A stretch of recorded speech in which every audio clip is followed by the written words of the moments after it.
So we are going to discuss last moment topics. आज digital board इस्तेमाल नहीं कर रहे क्योंकि तबीयत खराब है, घर पे बैठा हुआ हूँ। तो लास्ट मोमेंट टॉपिक बात करेंगे हम किसका। पहला चैप्टर है इलेक्ट्रिक फील्ड एंड चार्ज का।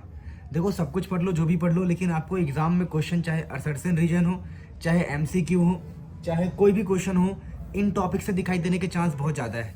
ऐसा नहीं है कि मैंने रैंडमली उठा, खाया पिया और लिख दिया, ये नहीं। सोचा है, समझा है, तभी मैंने लिखा है।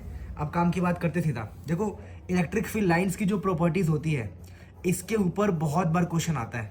इलेक्ट्रिक फील्ड लाइंस की प्रॉपर्टीज को बिल्कुल नहीं छोड़ना है। और जो छोटी मोटी बात है आपको पहले से ही पता होगा, चार्ज, कूलम, फूलम, ये पहले से पता होगा, तो मैंने लिखा ही नहीं है। इलेक्ट्रिक फील्ड लाइंस की सारी प्रॉपर्टी आपको पता होना चाहिए। यहाँ से क्वेश्चन आता है प्रॉपर्टीज में। ऊपर से इनका जो इलेक्ट्रिक फील्ड लाइंस है, इनका स्केच, पॉजिटिव के लिए, नेगेटिव के लिए, डाइपोल के लिए इलेक्ट्रिक फील्ड लाइन का स्केच बहुत इंपॉर्टेंट है, कई बार एग्जाम में आता है। फिर आपको electric field due to dipole, इनकी डेरिवेशन करनी है। एक्सियल पॉइंट वाली डेरिवेशन एंड इक्वेटोरियल पॉइंट वाली डेरिवेशन, इक्वेटोरियल वाली। आप यकीन नहीं मानोगे, एक प्रथा है, प्रथा कि यहाँ से क्वेश्चन दिख जाते हैं। हर 4 साल में 1-2 बार दिख जाता है, यानी 10 साल में 3-4 बार आपको एक्सियल या इक्वेटोरियल दिख जाएगा। एक प्रथा है एक प्रकार से। फिर आप पहुंचोगे टॉर्क, तो यहाँ से तो मान के चलो हर साल ही क्वेश्चन दिख जाता है कि भाई टॉर्क निकालो डाइपोल पे, टॉर्क कब मैक्सिमम होगा, कब मिनिमम होगा, स्टेबल के लिए एंगल कितना होगा, ओरिएंटेशन, स्टेबल के लिए ओरिएंटेशन, अनस्टेबल के लिए ओरिएंटेशन। स्टेबल के लिए 0 डिग्री होता है, अनस्टेबल के लिए 180 डिग्री होता है। लोगों मैंने लिख दिया important point. Work in rotating dipole, ये चैप्टर 2 में आता है पर चैप्टर 1 में भी आता है कई बार। वर्क इन रोटेटिंग डाइपोल, एक डाइपोल को रोटेट करने में, ये रहा वर्क इन रोटेटिंग डाइपोल। ये जो डेरिवेशन है कई बार एग्जाम में पूछ लेते थे, ठीक है ना।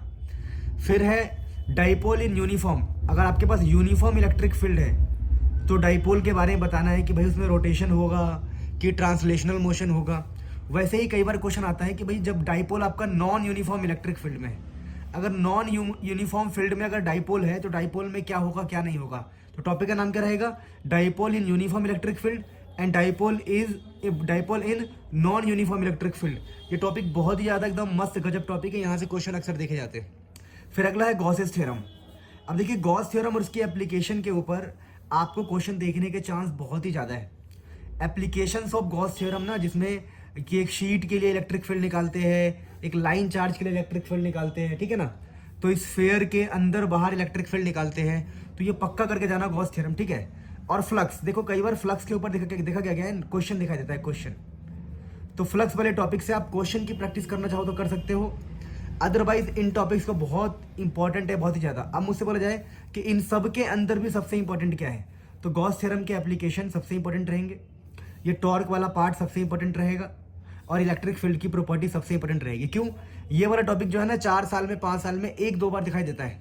तो करने तो आपको सारे ही है जो मैंने लिखे हैं, लेकिन आपको बहुत ज़्यादा फोकस इस पे करना है, गॉस थ्योरम के एप्लीकेशन पे फोकस करना है और शीट वाले पे स्पेशली फोकस करना है। तो इनके ऊपर आप जो जितना मर्जी जो तैयार कर सकते हैं कर लो, PYQ तैयार कर लो, न्यूमेरिकल तैयार कर लो, जो मर्जी कर लो, पर इन टॉपिक्स को पक्का कर लो किसी भी हाल में।